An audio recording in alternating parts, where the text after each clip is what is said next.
So I wanted to do a video sooner, obviously, than this. I had plans, and I even started filming another video, a proper book review.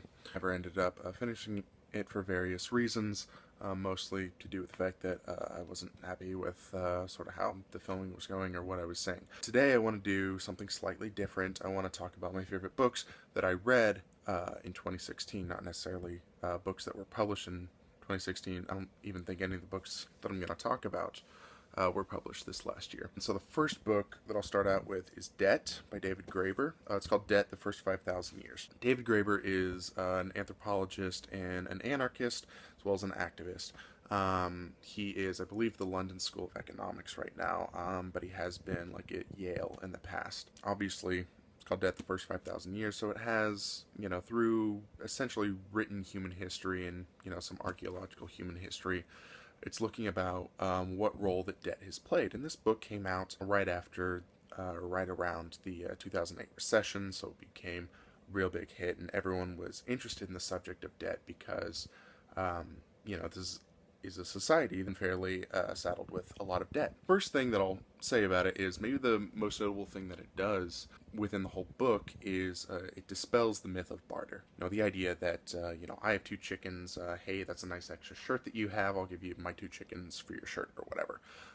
Graeber says this is not how money started, that money started with sort of complex credit and debit arrangements, and then out of that we got money, and then probably barter actually was last. I believe the myth of barter comes from, I think this is what he said, that it comes from Adam Smith, and Adam Smith essentially says, imagine a world where barter exists, and then you don't have exactly what the other guy wants.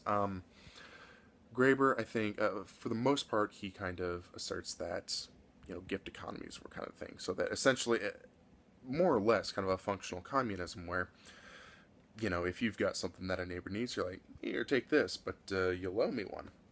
And, it's considered rude to give them back exactly what they gave you, because then that means you don't want any more relations with those people. You want to sort of X out this idea of debt. The recurrent theme throughout the whole book is essentially that debt is used to kind of perpetrate violence and subjugation, which makes sense coming from a guy with anarchist and certainly Marxist, if not communist, leanings like Graeber is. He's got this famous other interview called Capitalism is Just a Really Bad Way of Organizing Communism. Throughout the whole book, you definitely get a kind of criticism of capitalism. While it is ostensibly a history, it's also coming with his own sort of feelings about that. And it's just a really interesting broad stroke that makes you question, I think, a lot of things that we take for granted. There's another story that I'll share real quickly, essentially that a guy, I think it was a different anthropologist, was hanging out with a bunch of Inuits, and he was having trouble essentially like catching seals or something. Another Inuit would always drop a bunch of seal meat off at his, residence wherever he was staying. And, one too many times the guy said thank you to the Inuit, and the Inuit was like, no, no, no, no, no. What makes me human is that I don't calculate your debt. What makes me human is that I give to you when you're in need. And so there's a lot of just different anecdotal things that are sort of really informative and really interesting like that. Second book that I want to talk about is Gravity's Rainbow. I read this this summer. It is obviously one of these sort of hallmarks of postmodern literature, and is considered just a very big deal. And I loved it. The thing that I was struck most by was how much of like slapstick comedy, especially with Slothrop, the main character throughout most of the book. It felt in ways, Marx Brothers-esque, kind of Three Stooges-esque, but also it reminded me if the TV show Archer was gonna try and write a big fat postmodern book, it would be Gravity's Rainbow, because there are all these just sort of highfalutin references. One of the more famous scenes in Archer is when Archer's making a reference, he's about to be shot, and he's making a reference to Bartleby the Scrivener. I would prefer not. He's like, Bartleby the Scrivener? No, not a big Melville crowd. I get it. He's a hard read. It's that kind of just slapstick absurd humor, but it's also sort of your typical Pynchon You know, once you've read a lot of Pynchon, you've kind of read them all. It's the typical Pynchon paranoia, conspiracy theory type of stuff, and he does some wacky, crazy things, sort of making up the history as he goes, and it's just really cool. One of the things was, before I started reading it, you know, I'd read that a lot of people were like, this book was harder than, like, James Joyce's Ulysses. I've read James Joyce's Ulysses. This book is not as hard as that. Like, it's not in the same ballpark. It might be in the parking lot, but it's not in the same ballpark. So I really enjoyed it. I didn't have too much trouble with the content overall, and it was, you know, fairly easy to keep up with the story. So every year I do this thing where I sort of have a theme to my reading. This last year I tried to read more women, despite the fact that the first two books that I did were written by males.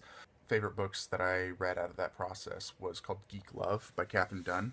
I got it from the library, so I don't have a copy of it. But it's about a family of circus performers.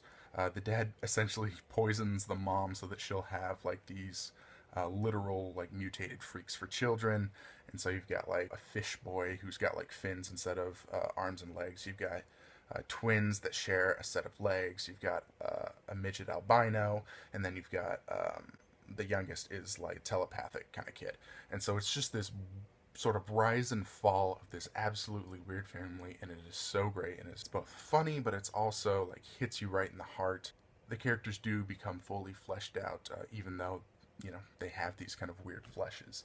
That was my favorite book written by women. I'd also like to give a shout out to Autobiography of Red by Carson. It's sort of like a calque on one of the sort of Herculean myths, queer story. So it's about a homosexual relationship, and it's just it's weird in the best way, and it's written in verse. It's like a novel in verse, I think is, yeah, it's called a novel in verse. A very moving, very deeply empathetic book about an absolutely just sort of weird premise where it's sort of combining just this old Greek myth with also like, but putting it in contemporary culture, but also like the Hercules kind of character has wings or whatever. Or no, not the Hercules character, excuse me, the Hercules character is who the dragon's going after. It's a story about Hercules like defeating a dragon, and the dragon's actually got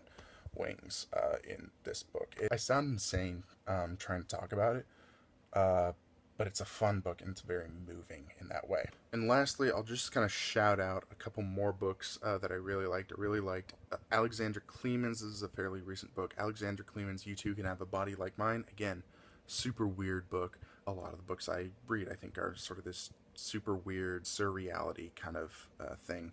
Innocence and Others by Dana Spiotta. I'm a big fan of Dana Spiotta. I've mentioned it in another video. Joan Didion's Slouching Towards Bethlehem, which is a book of essays. I actually read that and Play It As It Lays. I really liked, like most people, I ended up liking her nonfiction better than her fiction, but that's certainly no kind of knock on Play It As It Lays.